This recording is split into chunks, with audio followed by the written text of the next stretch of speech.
Hello mga kawamat. In this video lesson, we will discuss series and sigma notation. So first, I have two illustration here. So yung una, we have 2, 4, 6, 8, 10. The second one, we have 2 plus 4 plus 6 plus 8 plus 10. So ano yung pagkakaiba ng dalawa? Okay, dun sa una, so sinulat natin by listing. And then sa pangalawa, meron tayong makikitang operation in between the sequence. So, merong sum, no? Or may addition na operation. So, on our previous lesson, so alam natin na yung first illustration natin, yan ay tinatawag nating sequence. How about the second one? So, yung second one, kapag meron kayong nakikitang ganyan, ang tawag natin naman dyan ay series. So that is our discussion today. So when we say series, that is the sum of the terms of a sequence. So meron dalawang klase ng series. So finite series, that is a series with definite number of terms. So ibig sabihin, may makikita kang n term. Okay? So halimbawa na lang, yung 3 plus 6 plus 9 plus 12. So nag-end siya sa 12.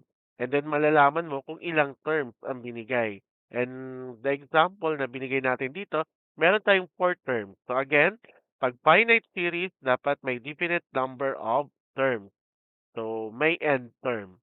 Infinite series, a series that continues without end. For example, we have 1 plus 1 half plus 1 fourth plus 1 eighth plus up to. No, hindi natin alam kung ano yung end term niya. So, madaling ma-identify kung infinite series kapag merong kang makikitang tatlong dot sa dulo. At tinatawag nating ellipsis. So, yun ang tawag natin dyan. So, madali mo naman ma-identify kung finite or infinite series. Next, may tinatawag tayong partial sum. So, the sum of the first n terms of a sequence. So, if the n term of a sequence is a sub n, then s sub n, so this is the partial sum, s sub n is equal to a sub 1 plus a sub 2 plus a sub 3 plus up to a sub n. So, S sub n again is the n term of the series. So, for example, the sum of the first five terms of the arithmetic series 1 plus 3 plus 5 plus is, so since arithmetic siya, and na-discuss natin yung arithmetic sequence, so dapat may common difference. So, kagaya dito sa given series natin, 1 plus 3 plus 5 plus, ano yung next term? 7. Kasi yung common difference is 2. So, madali ma-identify since pinapakuha lang sa atin yung first 5. So, that is 1 plus 3 plus 5 plus 7 plus 9. So, don't forget na kapag meron kayong nakikita na 5 dito, ibig sabihin nun, yung unang limang terms yung kailangan natin kunin. And that is 25. So, we also have sigma notation. So, I don't know if you are familiar with this symbol. So this is sigma symbol. So a shorthand symbol used to express a series. So for example na may mga cases na ang series ay napakahaba. So halimbawa, i-add mo yung 1 to 100. Sobrang haba ng susulatin mo. So pwede natin yon i-represent using the sigma notation, pa-XCN. So to write a sub 1 plus a sub 2 plus a sub 3 plus up to a sub n in sigma notation, so kagaya niyan, so like for example, 1 to 100 yan, no? So we can write, represent using the sigma notation. So the summation of a sub n, so yung a sub n that is the rule for series, so yung rule ng pattern. And then yung n mo, dito natin ilalagay kung ano yung start na term. So 1, and then dito yung end term, kung pang ilan. Okay? Halimbawa, first 5 terms. So dito ay 1, dito sa taas 5. First 10 terms, dito is 1, dito ay 10. Okay, write the following sigma notation. So number 1, we have x sub 1 plus x sub 2 plus x sub 3 plus up to x sub 10. So paano natin i-represent using sigma notation? Of course, by the way class, pwede naman na hindi n ang gagamitin natin. Pwedeng ibang variable. So kagaya dito, So, ang ginamit natin dito is I. So, yung rule natin is x sub I kasi yung I natin from 1 to 10. Next, so y cubed sub 1 and y cubed sub 2 plus y cubed sub 3. So, paano natin ilalagay? Since may 3 ellipses tayo sa dulo, so anong ilalagay natin sa dulo? Sa taas? It's pwedeng n na variable. Okay, so ang magiging rule niya dyan is y cubed sub I. So yung I, ito yon yung 1, 2, 3. So yun yung ipapalit natin. So yung I natin, nag-start sa 1 and mag-end sa n. So we don't know kung ano yung last term. And number 3, we have a sub 1 plus b sub 1 plus 2 multiplied to the quantity of a sub 2 plus b sub 2 plus 3 times the quantity of a sub 3 plus b sub 3. So, first, of course, so since I na yung ginamit natin, pwede na yun ang gagamitin natin. So, sa labas ng parenthesis natin, meron tayong dito, of course, hindi na pinakita yung 1, but of course, may 1 yan, 2 and 3. So, yun ang representation ng I dito. And then, start lang naman siya sa 1 hanggang 3. And then dito, ito yung nasa loob ng parenthesis, yung A sub 1 plus B sub 1. So, A sub I plus B sub I. So, find and evaluate. So, ang gagawin lang natin kapag nag-evaluate tayo ng sigma notation, magsa-substitute lang tayo ng value from kung ano saan sa start na term. So, kung ito, start from 1 to 6. So, lahat ng ito, lahat ng K, magsa-substitute tayo from 1 to 6. So, simulan natin sa 1.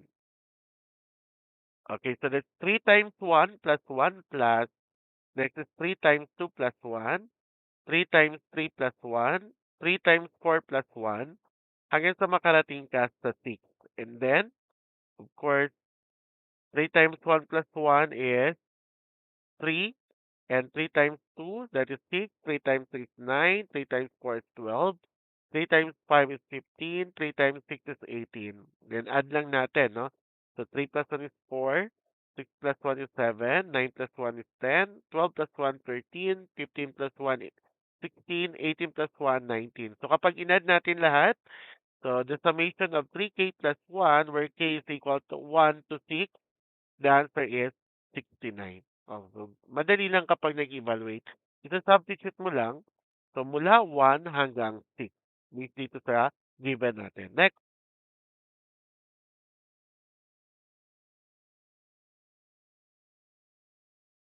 to do the following. So, this is the additional exercises.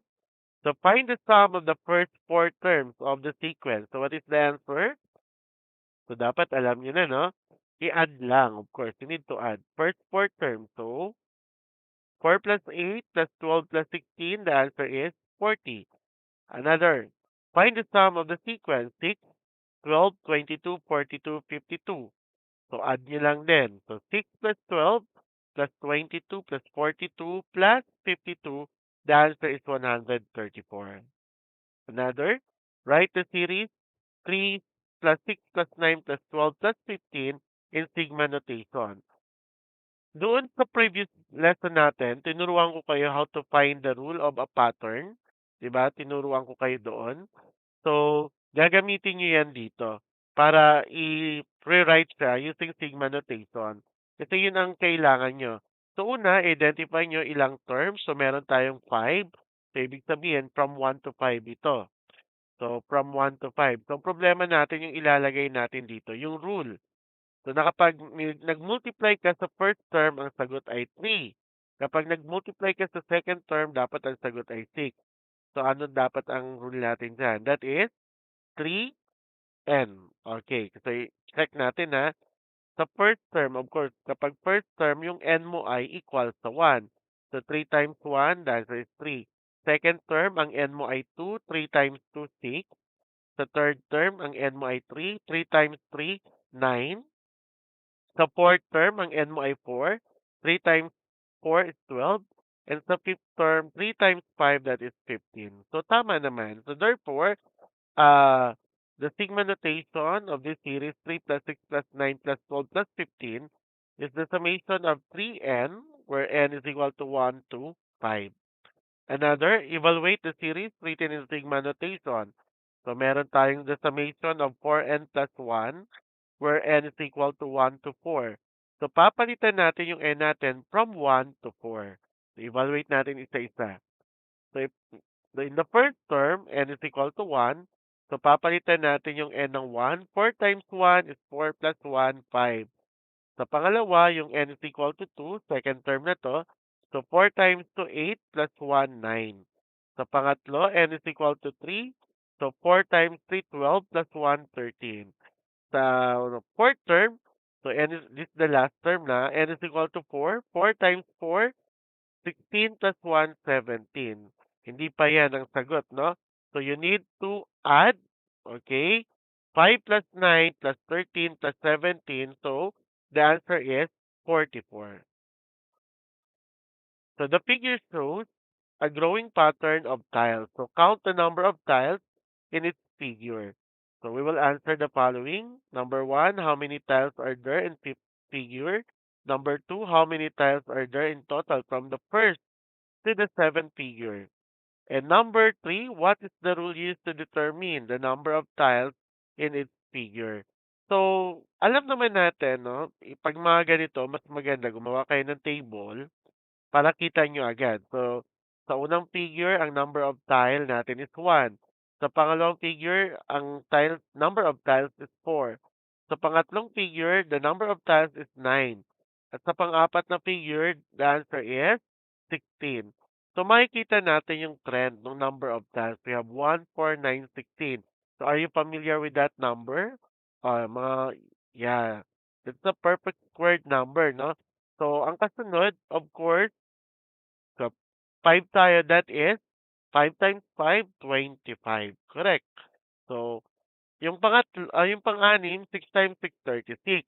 Yung pang-pito, 7 times 7, 49. So, ilang tiles are there in total from the first to the seventh figures? Ilan ba lahat? So, i-add lang yon, no? Add lang natin. So, 1. Okay, so, is that 49? I think that's not 49, no? So, dapat i-add nyo mula first term to seven figures. So, wait for a while. So, edit natin ang sagot.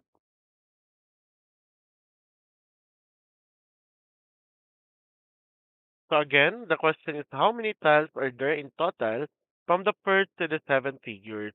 So, ang gagawin nyo lang, i-add nyo lang 1 plus 4 plus 9 plus 16 plus 25 plus 36 and plus 49. So, kapag in-add nyo yun, the total is 140 tiles. So number three, what is the rule used to determine the number of tiles in each figure? So nabanggit ko na kanina na yung mga number na to ay perfect squared number. So ang rule natin is n squared. So kapag trinay natin, so first term, so pag sinubstitute natin, 1 squared, the answer is 1. 2 squared, the answer is 4. 3 squared, the answer is 9. No? So the answer is n squared. So next, so this is a problem solving related to series. Anna decides to save money every week to buy a bicycle worth 3,000 pesos. So she starts by saving 100 pesos in the first week and increases her savings by 50 pesos each week. So we're going to answer the following question. Number one, how much will Anna save in the fifth week? So una muna, of course, gawa tayo ulit ng table. So, para ma-visualize niyo lang, no? So, sa week 1, nag-start siya ng 100 pesos. Sa pangalawang week, so nagdagdag siya ng 50 pesos, kaya 150 pesos na. 150 pesos yung naipon niya sa pangalawang linggo. Sa pangatlo, so since may 150 pesos siya, plus 50, 200 na. Sa week 4, 200 plus 50, 250 pesos na. Sa week 5, 250 plus 50, 300. So, ibig sabihin, yung naipon niyang pera sa loob ng 5 linggo is 300 pesos. And what is the total amount saved after 5 weeks? So, ang gagawin niyo lang, add niyo lang yan, 100 plus 150 plus 200 plus 250 plus 300. The answer is 1,000. So, Makakaipon siya na sa loob ng 5 linggo ng 1,000 pesos. Next, number 3. Will she reach her goal in 5 weeks? If not, how many weeks will it take? So, magkano kaya? No? Marireach niya kaya no, sa loob ng 5 linggo? So, the answer is no, of course. Kasi, ang kailangan niya ay 3,000 pesos eh. So, after 5 weeks, meron lang siyang 1,000 pesos. So, ang gagawin niya, mga ilang linggo kaya, no, sa tingin niyo? Yes. So, the answer is no. Kasi she will not reach the goal in only 5 weeks. Bakit? Kailangan niya mga 10 weeks to reach 3,000 pesos. I think pagdating ng 10 weeks, more than 3,000 na yung pera niya. Since 3,000 lang naman kailangan niya, so on that week, so makakabili na siya nung bicycle na gusto niya. And number 4, how much will Anna save if she saves for 20 weeks? So kung nagtuloy-tuloy, kapag inad natin, mula 10 weeks to 20 weeks, magkano kaya no, ang masisave ni Ana? So, kapag inad nyo yun, so yung week 1 to week 20, the answer is 11,500 pesos. So, it's for 20 weeks, no? So, for 20 weeks. Okay, so I think medyo malinaw na naman sa inyo yung series. So, I want you to answer the following. So, which of the following best describe a series? A, a sum of numbers in a pattern. B, a list of numbers in a specific order. C, a variable expression with a pattern. D, a formula for a term. So what is the answer? Letter A, a sum of numbers in a pattern. Another, which of the following is a series? A, 2, 4, 6, 8. B, 3, 6, 9, 12. C, 2 plus 4 plus 6 plus 8. D, 1, 3, 5, 7. So the answer is letter C. So kitang-kita naman. Next question. What does a sigma symbol represent in mathematics? A, a product. B, a term. C, a square root. D, a sum. So the answer is a sum. Number 4. What is the sigma notation of the series 5 plus 10 plus 15 plus 20? So kapag nirepresent natin yung sigma notation, letter A, so the summation of 5n where n is equal to 1 to 4. B, the summation of 5n plus 1 where n is equal to 1 to 4. Letter C, the summation of 5n minus 1 where n is equal to 1 up to 4. And letter D, the summation of 5n plus 5 where n is equal to 1 to 4. So what is the answer? The answer is letter A. So the summation of 5n where n is equal to 1 to 4. Next, I think it's the last question. What is the sigma notation of the series 1 plus 3 plus 9 plus 27? Letter A, summation of 3n, where n is equal to 1 to 4. B, summation of 3 raised to n minus 1, where n is equal to 1 to 4. Letter C, summation of 3 raised to n, where n is equal to 1 to 4. Letter D, the summation of 3n minus 1, where n is equal to 1 to 4. So what is the answer? Letter B. Okay, letter B. So I hope medyo maliwanag at naintindihan yung discussion natin today. So for your references, so pwede nyong panoorin din yung video sa Walmart. The title of it is Series and Sequence. So dun yung matutunan how to illustrate series and sequences at kung ano yung pagkakaiba ng dalawa. Meron dun mga practice exercises. So some of this content, of course, ay from the lesson exemplar from Region 10 in General Mathematics for the Think Tank Senior High School curriculum.